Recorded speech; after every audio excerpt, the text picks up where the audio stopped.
УКМК ири өлчөмдө баңгизат ташыган эл аралык топтун мүчөсүн Бишкектен кармады. Ал топ Пакистан, Афганистан, Өзбекстан, Кыргызстан маршруту аркылуу метамфетамин баңгизатын ташып жүргөнү аныкталган.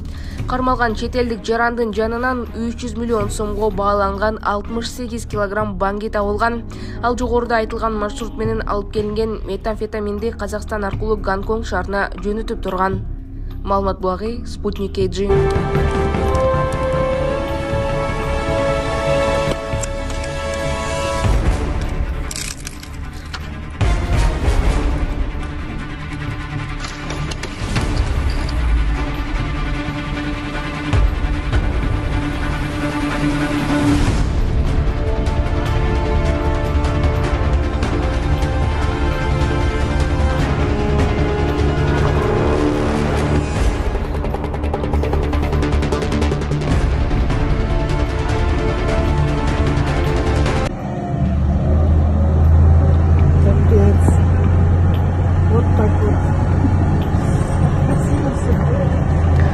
Бишкектеги Ала Тоо кентинде парад өтүп жатат. Бүгүн 1 ноябрда Ала Тоо кентинде Кыргыз милициясынын 100 жылдык мааракесине арналган парад өтүп жатат. Иш-чарага өлкө башчысы Садыр Жапаров катышууда. Буга чейин парадка 1872 милиция кызматкери тартылары айтылган. Мындан тышкары көрүүчүлөргө советтик милициянын машиналары көрсөтүлгөн. Маалымат булагы Сереп Медиа.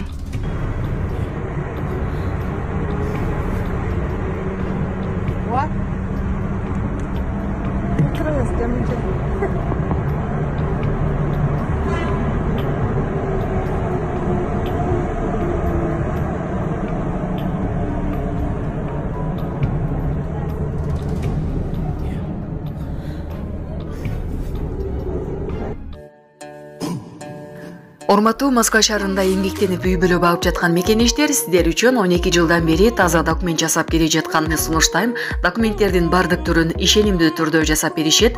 ИНН, СНИЛС, медкнижка, справка, перевод паспорт, ДМС, ОМС, детский полис, медкарта, трудовой договор, проверка регистрация, проверка запрет, проверка черный список. Эгерде срогу бүтүп калса, базадан чыгып кетсе, Сахаровага барган эмес болсо, 3 айга продление кылып беребиз. 1 айда бир базасын текшерип беришет, базадан чыгып кетсе кайрадан киргизип беребиз. Байланыш номер +7929 541 02 05 номерине кайрылсаңыздар болот.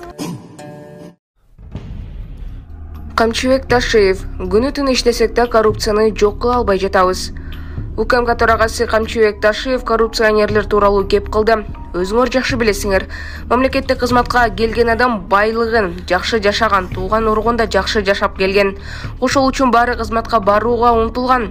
Эптеп акча берип кызматка барганда коррупцияны уланткан. Биз кайсы бир деңгээлде коррупцияны азайтууга жетиштик, бирок аягына чыга албай жатабыз. Өтө көп экен.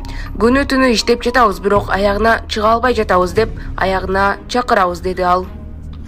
Мына коррупция маселеси боюнча өзүңүздөр жакшы билесиздер. Кайсыл кызматка келбесин мамлекетте. Кызматка келген адам байыган, кызматка келген адам жакшы жашаган, кызматта жүргөн адамдын бардыгы тууган уругу жакшы жашап келген. А кызматта жоктор жок болгон. Ошол үчүн баары кызматка барган умтулган. Эптеп ушул акча берип, башка берип кызматка кириш керек болгон. А кызматка киргенден кийин алар ошо баягы эле коррупцияны улантышкан. Коррупция жөнөкөй адамдардын арасында жок. Жалаң мамлекеттик кызматта иштегендердин, жалаң ошо бийликти, байлыкты кармап тургандар арасында коррупция бар. Ошо менен күрөшүүнүн негизинде бүгүнкү күндө кайсыл бир деңгээлде биз коррупцияны азайтууга жетиштик. Бирок аягына чыга элекпиз. Аягына чыга албай атабыз. Өтө көп экен булар. Өтө көп экен. Бу күнү-түнү иштеп атабыз, бирок аягына чыга албай атабыз. Но бирок чыгарабыз. Азыркы күндө мамлекет кызмат иштегендер дагы жанагы башка мамлекетке жанагы налог төлөбөстөн өзүнү гана ойлоп, байып гана кетип аткандардын бардыгы бир аз ойлонуп калышты. Жок, мамлекетке налог төлөш керек экен, мамлекеттен урдабаш керек экен, мамлекетке зыян келтирбеш керек экен деп ойлонуп калышты. Бирок аягына чейин чыга элекпиз. Муну аягына чыгарабыз. Испанияда суу ташкындан каза болгондордун саны 158 адамга жетти. Испаниядан өшүрүлүп жааган жамгырдан улам пайда болгон суу ташкыны акыры 50 жылдагы эң чоң сел болду. BBC'nin маалыматына караганда каза болгондордун саны 158 адамга жетти. Кеминде 155 адам Валенсия автономиясында, дагы экөө Кастилия Ла-Манчада, бир адам Пайпорта муниципалитетинде каза болду. Эйпалис жана Эл Мундо басылмасынын маалыматына караганда суу каптаган жолдордон 300гө жакын адам тыгынга учурап, көптөгөн муниципалитеттер ичүүчү суусуз калышты. Валенсияда 75 миңдей адам электр жарыгысыз калды. Өзгөчө Кырдаалдар министрлиги суу каптаган жайлардан жана унаалардан сөөктөрдү издөөнү улантууда. Маалымат булагы Сереп Медиа.